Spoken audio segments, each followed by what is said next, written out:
Aquarius, kumusta ka? Maligayang pagdating sa channel at sa iyong pagbasa, Aquarius. Ikokonekta natin ang iyong enerhiya para sa mga araw na ito. Paalala ko na ito ay pagkalahatang pagbasa. Kaya hinihiling ko sa iyo na kunin lamang ang mga bagay na tumutugma o aplikable sa iyong sitwasyon at ang hindi ay hayaan mo na lamang. Huwag kalimutang tingnan ang iyong signong lunar at ascendente dahil lagi itong may ipinapakitang higit pa sa maaring dumating. Sisimulan ko ang iyong pagbasa sa orakulo ng enerhiya. Isa itong makapangyarihang panghuhula na naglalagay sa atin sa iyong kasalukuyang sandali. Ayon sa senyas na dapat mong tanggapin mula sa iyong mga gabay o guro, walang iba kundi si Arkanghel Gabriel. Si Arkanghel Gabriel, ang arkanghel ng komunikasyon na tumutulong sa atin sa pananalita. Siya ang namamahala sa ating lalamunan. Ang nais sabihin sa atin ng Arkanghel Gabriel ay malapit ka na sa isang komunikasyon na napakahalaga, hindi ba? Na ikaw ay maaring maging tagapagdala sa pamamagitan ng pagpapahayag ng sarili at sabihin ang iyong katotohanan, gaya rin ng pagtanggap at pag-unawa sa katotohanan ng ibang tao. Ang magdadala nito ay linaw tungkol sa isang isyo at sa paanuman. Magdadala ito ng isang anunsyo at sa pamamagitan ng anunsyong ito ay magbibigay din ito ng kung ano ang nais ipaalam ng ibang tao tungkol sa kanilang nararamdaman, hindi ba? Iyan ay maaaring para sa ilan. Maaari ring mabatid mo na mayroong isang bagay na nagbabago para maramdaman mong malaya kang magpahayag, para sabihin ang isang bagay, o para magpahayag sa lahat ng paraan, hindi ba? Naniniwala kung nararamdaman mo na ang ilang mga harang na sumasabay sa iyo hanggang ngayon ay unti-unti na ring naglalaho. Maari nitong ipahiwatig na may paparating na napakahalagang bagay na may kinalaman sa isang proyekto para sa iyo kung saan ang komunikasyon ay napakahalaga, dapat sabihin o isang sandali rin ng mas malawak na komunikasyon sa iyong kuponan sa trabaho, sa iyong taong interes, sa mga taong mahalaga sa iyo, anuman ang iyong gagawin dito. Ang motor ng lahat ng ito ay may kinalaman sa isang tunay na komunikasyon na maaring kabilang ang pag-uusap tungkol sa sarili, gayon din ang pagbibigay ng ganap na halaga sa iba. Kaya may kinalaman din ito sa pagpapaagos ng mga salita, pagpapaagos ng pagsusulat kung iyon ang kaso, dahil ang Arkanghel Gabriel ay konektado rin ng malalim sa pagsusulat, hindi lamang sa dialogo.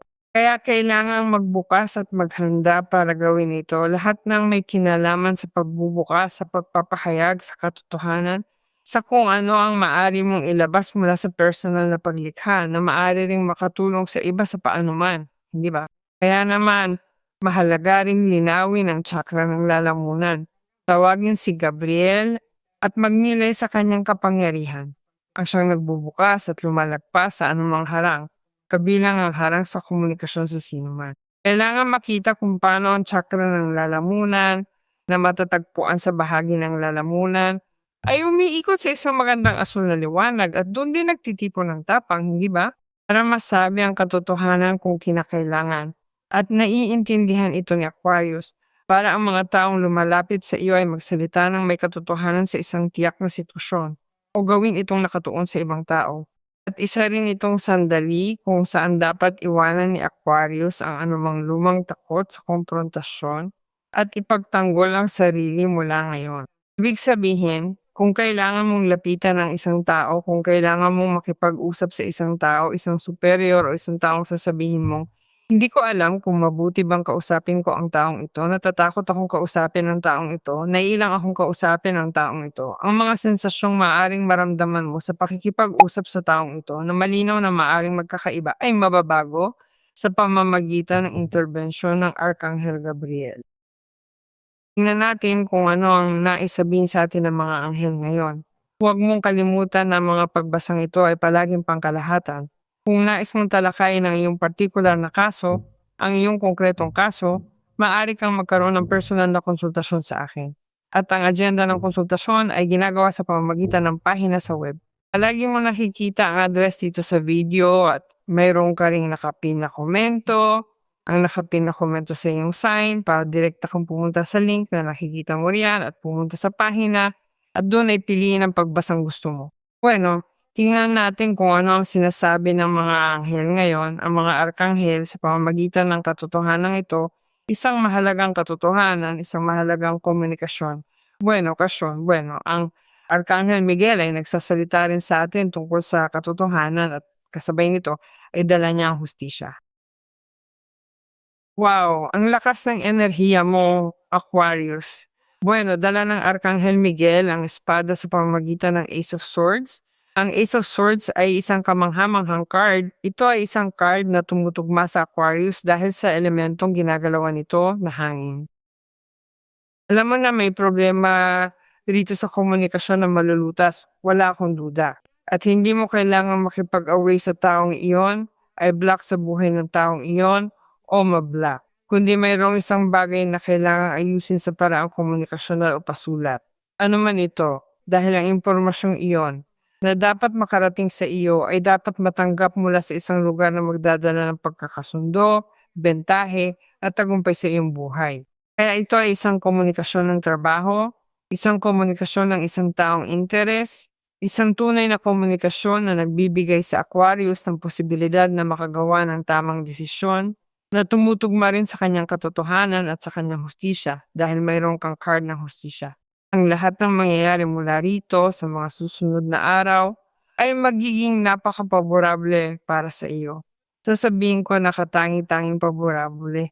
Dahil ang lahat ng mga balakid na hanggang ngayon ay nararamdaman mong humahadlang sa iyo na makarating dito, hindi ba na sinabi ko sa iyo sa simula? Sa katotohanan, sa komunikasyon, sa balita, sa impormasyon, sa paglapit, ano man iyon, ay mawawala. Lahat ng humahadlang sa iyo na sumulong ay matatapos na. At higit sa lahat, nalulutas din ang isang problema sa komunikasyon at nagbibigay iyon sa iyo ng malaking bentahe sa kung ano ang nakukuha mong resulta ngayon sa iyong buhay. At mayroon kang card ng hustisya. Ano ang masasabi ko sa iyo? Ang card ng hustisya ay isang card na nagtatakda ng mga sitwasyon mula sa isang lugar ng pagkakapantay-pantay, mula sa isang lugar ng napakapaborableng resolusyon. Kaya sinasabi nito sa iyo na huwag kang susuko dahil ang hustisya ay nagpapantay, nag-aayos, at nagbabalanse sa lahat ng mga sitwasyong hindi paborable sa Aquarius sa sandaling ito o na sa paano man ay humahadlang sa tagumpay ng isang bagay. Kaya may nalulutas na isang bagay sa isang brutal na paraan. Sa isang brutal na paraan at sakto ang pagkakatugma nito sa iyong hangarin. Mayroon kang Knight of Coins. Ang card ng Knight of Coins ay isang card na nangangako ng progreso, nangangako ng trabaho, nangangako ng commitment, katapatan, tiwala. Ibig sabihin, nagsisimula mong mapagtanto, na salamat dito ay nagsisimula ka ng umunlad sa kung ano ang maaring trabahong inaasam mo, ang progresong iyon, ang personal na proyektong nasa isip mo o na ginagawa mo na maaaring based sa salita, based sa pagsusulat, based sa mga isyung may kinalaman sa patuloy na trabaho, sa isang bagay na matagal mo nang ginagawa ng may commitment at responsibilidad dahil makatarungan para sa iyo na magbigay iyon ng benepisyo at ang benepisyong iyon ay patuloy na lalawak sa paglipas ng panahon at makikita mo na araw-araw habang nagtatrabaho ka roon, lumalago ang iyong commitment at lumalaki ang inyong bulsa. Kaya sinasabi sa akin ng Knight of Coins na ang isang tao ay maaari ring maging napakabait sa iyo. Mula sa kung ano ang maaari nilang sabihin, ipaalam, ialok, ay proyekto kasama ka, gawin, gaya ng kung ano ang maaaring commitment at katapatan na gustong ibigay ng isang tao sa iyo sa antas ng kung ano ang maaaring relasyon. Mabagal ito, oo, ngunit napakasigurado. Mabagal dahil ang mga Knight of Coins ay mga enerhiyang gumagalaw sa kung ano ang sigurado, sa kung ano ang kumbensyonal, sa kung ano ang hindi nagbibigay ng pagdududa para magkamali. Kaya kinukuha nito ang oras nito, ngunit hindi ibig sabihin na hindi ito may commitment. Sa katunayan, 100% itong may commitment at posible itong ituloy sa isang relasyon sa oras at espasyo para sa iyo at maging isang bagay na may commitment at tapat. Ngunit naniniwala akong lahat ng ito ay magsisimula sa pag-uusap na iyon o sa kasunduang iyon o negosasyong iyon at ang balanse na nagpapaproyekto sa hinaharap ng may matinding commitment, may matinding seguridad para sa iyo at na nagpapalaki ng malawak sa iyong mga kita. Kaya Kailangang alisin ang takot na magsalita, magsagawa, magsabi, ikwento ang iyong mga ideya dahil maaring mayroon kang ideya na hindi mo pa naibabahagi at ito na ang sandali para gawin iyon. Maaari ring sandali ito para ipaalam ang iyong mga desisyon dahil ang hustisya ay isa ring card na nagsasalita sa atin tungkol sa paggawa ng mga desisyong napakatarong para sa iyo at makatarungan para sa ibang mga tao. Kaya sandali na ito para isagawa ang lahat ng iyon. Tingnan natin kung ano pa ang sinasabi sa atin ng mga card ngayon. Bueno, Two of Cups. Card ng pagkakaisa, ng asosasyon, ng commitment, ng pagkakasundo, ng pag-unlad kasama ang ibang tao, ng komunyong, ng commitment na itinatag at ng mga bagay na nagbabago. Epektibo. Bueno, muli ang hustisya. Dobleng hustisya. Mayroon kang hustisya rin sa kung anong magiging paborable para sa iyo sa mga legal na issue particular, hindi ba? Marahil ay nagtatrabaho ka sa mga legal na usapin, ito man ay iyong propesyon, ito man ay iyong gawain, at ikaw ay magiging para may mas malinaw na landas. Dahil maaring nangyari na nitong mga nakaraang panahon ay may mga hadlang ka sa pag-unlad sa iyong trabaho, nagkaroon ka ng mga abala para ituloy ang ilang uri ng proyekto, ilang kliyente, ilang papeles dahil naroon ang card ng The Hanged Man. Kaya iyon ang sinasabi mo, kailan ko ba malalagpasan ito? Dahil para sa akin, hindi na ito sakripisyo. Marahil iyon ang naging dahilan kung bakit nawalan ka ng magandang kliyente o naantala ang ibang mga bagay. Ngunit kahit hindi mukhang ganon, marami ka pang nakamit. Dahil ang The Hanged Man ay ang anunsyo na inilinya mo rin ang makatarungan at kinakailangang gantimpala sa sandaling ito, na nagbibigay sa iyo ng paglapit sa ibang tao na makakatulong at makakasuporta sa iyo sa sandaling ito, gaya rin ng paglapit sa taong iyon na may commitment, bukod pa rito, dahil ang Knight of Coins na iyon ay makikipagkonekta sa iyo sa pagkakaisang ito, hindi ba sa antas ng emosyonal. Kung ikaw ay nasa isang relasyon, ang pag-unblock o ang maling komunikasyon o kawalan ng koordinasyon na humantong sa paghinto sa relasyon, sa kawalan ng posibilidad ng dialogo, sa hindi pagtanggap sa posibilidad ng paglapit, hindi ba? Bueno, ang lahat ng iyon ay nagsisimulang magbago, nakikita mo kung paano ito, oras-oras, araw-araw, araw nagbago ang ugnayan mula sa isang komunyong mas malapit, mas matatag, at mas maayos, dahil nagtutugma kayo sa ilang mga bagay na marahil dati ay hindi kayo nagtutugma. Kailangan mong maging rin na maging empatiko sa ibang tao, maging mapagkonsinti hangga't maaari, at huwag lamang gustuhin na ibigay ang iyong punto de vista bilang siyang balido o absolutong tama, kundi tanggapin din ang mga punto de vista at bigyang halaga sa ibang tao. Ganoon din, kung pinag-uusapan natin ang isang Aquarius na nakikipagnegosasyon o nakikipag-asosasyon o nagbabahagi ng trabaho sa ibang tao, sa pagkakapantay-pantay, sa paggalang at sa commitment. Isang bagay na nagpoproyekto rin sa hinaharap para sa isang balidong paglago sa iyong hanapbuhay, balido sa iyong karera o sa iyong propesyon. May isang bagay na iaakma at walang lugar para hindi ito maiakma. Kung iniisip mo na ang buhay ay naglaro ng masamang biro sa iyo dahil hindi mo natatanggap, ang ibig sabihin, ang balik na inaasahan mo mula sa iyong mga aksyon, masisiguro ko sa iyo na ngayon ay malalapitan mo na ang tinatawag na pag-aayos ng hustisya dahil doble ito. Kung gayon, inaani mo ang iyong ani, inaani mo rin ang iyong itinanim. At ang sino mang nagtangkang saktan ka at nagpaantala sa ilang bagay, sa ilan mong pangarap at proyekto, maapektuhan din pero hindi gaya mo, kundi ibang-iba, hindi ba? Ang taong iyon ay maaaring maapektuhan dahil sa taong iyon darating ang mga pagkaantala, sa taong iyon magiging komplikado ang mga bagay at ikaw ay malinaw na nasa kabilang panig. Hindi sa gusto mo itong mangyari o nais mo ito, kundi ito ay simple lamang. Ito ang batas ng sanhi at bunga. May isang tao na maaring sadyang kumilos upang hindi mo matapos ang isang trabaho, hindi ka makarating sa isang kliyente, hindi ka makarating sa taong ito, upang ang taong iyon ay hindi makarating sa iyo. O kaya naman ay hindi ka na makontak ng kliyenteng iyon kailanman at maaring ginawa niya ito ng sinasadya. Ngunit nakikita ng nasa itaas ang lahat at ngayon ay masisiguro ko sa iyo na ang karma ay nariyan lang sa may kanto para sa taong iyon. Kaya maghanda ang mga dapat maghanda. Aquarius, maghanda ka para sa isang ginintuang sandali. Isang sandali ng pag-ibig, isang sandali ng pag-unawa, ng pagkakatugma, at ng maraming pagsasaayos. Dahil hindi lamang ang pagsasaayos ang nagmumula sa pag-ibig, kundi nagmumula rin ito sa ekonomiya at sa katotohanan. Sa madaling salita, ang katotohanan ito ay nagdadala ng pagsasaayos, ang katotohanan ito ay nagdadala ng hustisya, ang katotohanan ito ay nagdadala ng pagkakaisa, commitment, pagkilala kay Aquarius, pagkilala sa Aquarius mula sa kabilang panig, pagkilala na maaring magbahagi ng isang buhay, na ang sakripisyo para sa iyo, sa paanuman, ay nagpabago sa iyo. Personal, ngunit nagpabago rin ito sa ibang tao na nakaramdam ng iyong kawalan mula sa isang personal at malalim na antas, ngunit maging sa antas ng trabaho, dahil maari rin naman, hindi ba?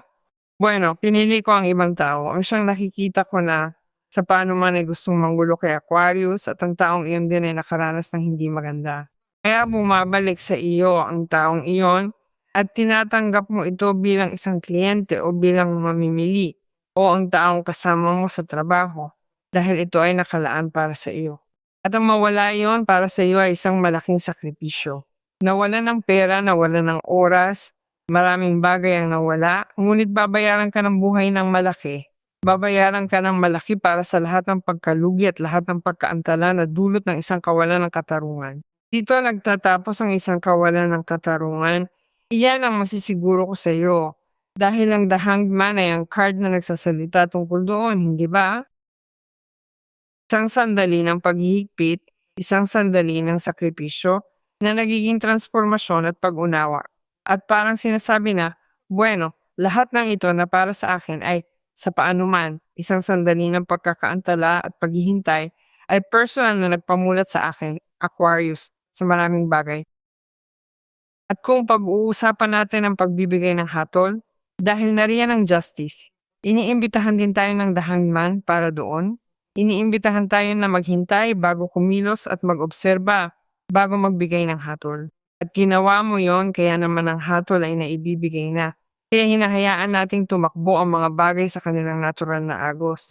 Sa paano man, marahil ay hindi mo man lang namalaya na ang lahat ng pagpapaubaya at pagkilos mo ay nagpapakita sa iyo ng mga aspekto ng lahat ng ito at iniiakma ka sa iyong realidad.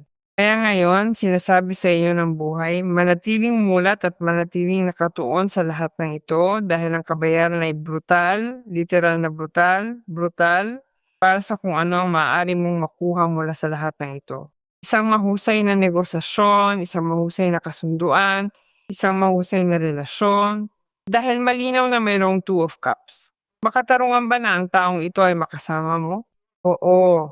Ito ay nasa kaayusan kung sasabihin natin sa paraang iyon, hindi ba? Ito ang pagkikita kasama ang kaparehan na ito, ang pagkikita sa taong iyon na perpektong kumukumpleto sa iyo na nararamdaman kong isang bagay na talagang espesyal para sa iyo. Perpektong nagtutugma kayo, mas mahusay kayong gumagana ng magkasama kaysa hiwalay. Nagkakasiyahan kayo, pareho kayo ng hilig o mga halaga o kaisipan, at ang isa ay nasasalamin sa isa pa at pinipili ninyo ang isa't isa. Kaya kayo ay nagkakaisa at nagpapalakas, kahanga-hanga. Tingnan natin kung anong sinasabi ng mga numero sa atin ngayon, mga gabay na numero, mga master na numero, Aquarius. Maraming katotohanan ang magaganap sa sitwasyong ito na mag-aalis din sa iyo sa mga pagdududa at pagkakabara. Numero 26. Taglay mo ang pagnanais na magtagumpay at ganoon ang iyong mararamdaman dahil makakamit mo ang isang bagay mula sa iyong trabaho, ang trabahong nagbibigay ng benepisyo sa iyo at sa iba. Nagkakaroon ka ng intuitibong kamalayan na mahal ka ng mga tao. Kailangan ka nila para magtrabaho, para magbigay ka ng serbisyo, para ibahagi mo ang iyong profesionalismo. Bueno, ang gusto ng mga tao mula sa iyo ay hayaan mo rin silang makahanap ng mga makabagong solusyon para matulungan sila. Bueno, naniniwala ako na kailangan tukuyin dito ang trabaho ni Aquarius particular, kaya isinasaalang-alang kanila para sa isang bagay na napakahalaga. Magtiwala tayo at magdekreto para mangyari ito, Aquarius. Lahat ng pagpala para sa iyo ngayon at magpakailanman.